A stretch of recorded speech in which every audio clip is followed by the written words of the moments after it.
you may be paying more for something that is practically the same as ordinary meat, or even worse.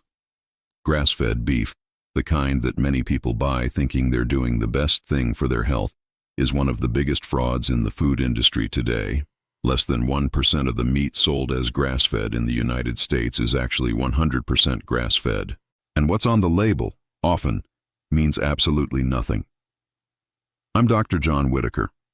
At my clinic, I've personally helped 3,217 seniors reverse circulation problems using safe, practical, and proven strategies that work in real life. If this already sounds important to you, click the like button. It helps more people find out this kind of information and tells YouTube that health after 60 is still important. Let me show you exactly what you need to look out for. Chapter 1. Grass-fed meat. What nobody told you. You've probably done it thinking you were choosing the best. At the butcher's, at the market, you saw that grass-fed label and thought, that's healthy meat. But what few people know, and almost no one tells them, is that this label may just be a facade.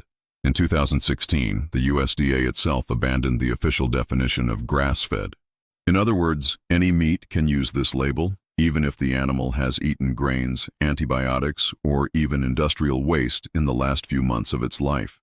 In practice, every cow starts out eating grass.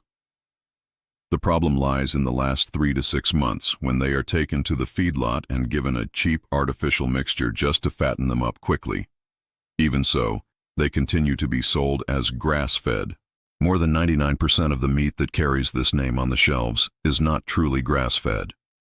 What's more, a large proportion of it comes from abroad, but when it's packaged here, it's labeled "Product of the USA." In other words, you could be paying more, thinking you're protecting your health, when in fact, you're taking home imported feedlot meat full of industrial tricks. And that's just the beginning. Chapter 2. Fast food burgers, what's behind them? Imagine this. You order a hamburger. Sounds simple, right? Bread, meat, maybe a slice of cheese. But the truth is quite different.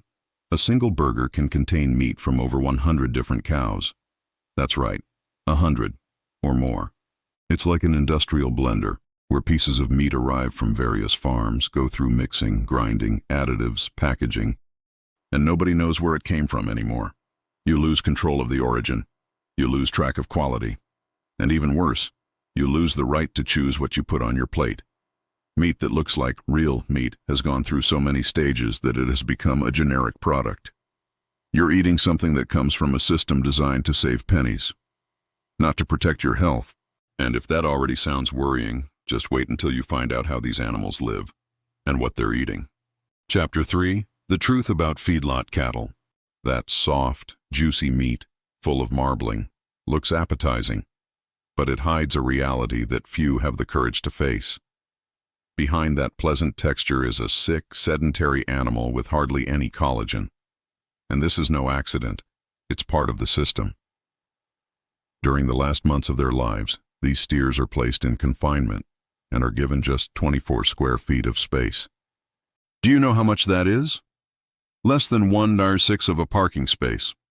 It's like cramming 6 cows into a single space where you park your car. For 3, 4, even 6 months. Now think. The animal lives there, not moving, eating artificial feed, gaining weight fast, because that's exactly what the system wants. More fat, more marbling, more profit. Even in the so-called open areas of feedlots, the space is barely more than 150 square feet. Even so, it's too small for any living being to move around freely. They need the cow to stand still, put on weight quickly, and stay soft. But it's your body that pays the price when you consume this meat disguised as healthy. And the worst is yet to come, because what these animals eat can be even more alarming. Chapter 4. What are these animals really eating? If you thought these animals were being fed a bucket of healthy whole grains, I'm sorry to say, but the reality is far more toxic. The basis of feed in feedlots is something called DDGS, a complicated name for a dangerous waste product. It's what's left over from ethanol production. They take transgenic, inedible corn contaminated with glyphosate, extract what they need to make fuel, and what's left over, this dried sludge with toxins, becomes feed. What's more, because it's highly subsidized, a ton of it costs just $150, In other words, it's cheap, and therefore ideal for putting on weight quickly. But that's not all that goes on the cow's plate.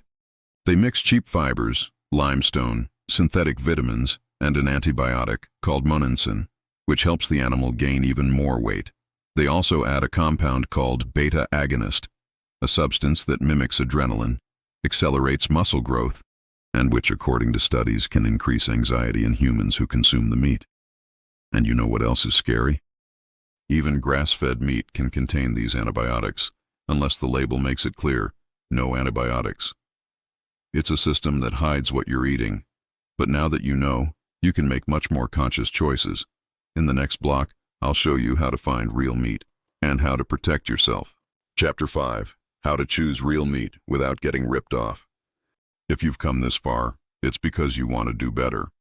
You want to take care of your health without falling into marketing traps, and you deserve concrete answers. So here it is, bluntly. The only surefire way to guarantee healthy, deception-free meat is to look for a very specific label, 100% grass-fed or grass-fed and grass-finished. This is the only label that really means the animal has eaten grass from start to finish, without going through the grains, industrial waste, or hormones that most face in the last few months of their lives. But beware, if it just says grass-fed, it doesn't mean anything. It could be a cow that ate grass for 6 months and was then fattened up with chemical waste feed.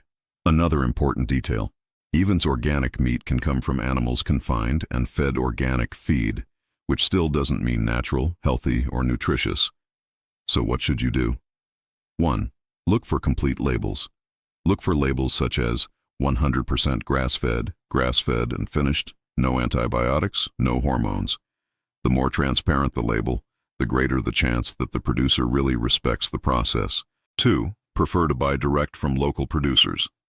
There are smaller, often family-run farms that raise animals ethically and naturally. You can find them at fairs, cooperatives, or specialized websites. Generally, these meats don't have the volume for the big markets, but they have plenty of quality. 3.